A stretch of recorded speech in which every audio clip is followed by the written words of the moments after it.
obviously in a situation right now where you have to play so many young players because that's what you've got. And something I get asked about a lot is minutes played for some of these guys. And is it much? Sometimes people just look at numbers. Is it as much about finding the right minutes for guys as much as possible, given the situation you're in, as it is just the actual full number of minutes at the end of the day? Well, the game dictates that, right? And sometimes it's special teams, sometimes it's matchups, sometimes we're on the road, sometimes we're at home. So sometimes guys just aren't having a good game. So the minutes change just depending on the situation and really where we're at and having last change, that dictates a lot also. Yeah, makes sense. What has Ken Johnson shown you this year so far? Well, he's progressing. I mean, we're still very, very early in his career. He's a very smart player. He loves having the puck, and that's something that's hard to teach guys at this level. He's confident with it. But there's also the game away from the puck. He's played a lot of wing. We've got him back at center here just to take a look here, and we'll see how he does. But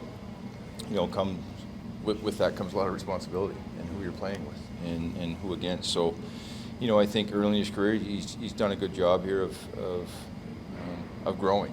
And some nights are better than others, but he's a guy he's a confident player, and that's a skill that's hard to teach a lot of guys. He wants the puck, he wants it in the important times, and so he's able to execute new things that a lot of guys can't. So, but again, there's a lot of growth left, and with age comes some strength, but he's growing. When he does play with guys like Gaudreau and Laine, what are some of the things that he can pick up with either of those guys, both those guys? Well, it's only been a couple of games, right, and in the middle, so I think they're still trying to figure each other out a little bit. And, again, when you play with those guys, you usually match up against against Dallas, especially when their lines were a little bit deeper, and you got Rupa Hintz and Pavelski and Robertson. That's a handful, especially for a first-year centerman who's only played 2 games in the NHL. So at that position, so we switched that matchup a little bit early, and not because it was completely overwhelming, but it's a lot. And so when you start playing against these better lines, you got to work so much harder to get the puck back because they don't want to give it to you, right? And so once they have it, I think they're good. I think they're building chemistry and doing all those things that you look for in high-end players. But it's he's got to get better in the face-off circle. He's got to get better. There's all these things that you're going to have to grow into, and it's hard. You're at the NHL at the highest level trying to learn that.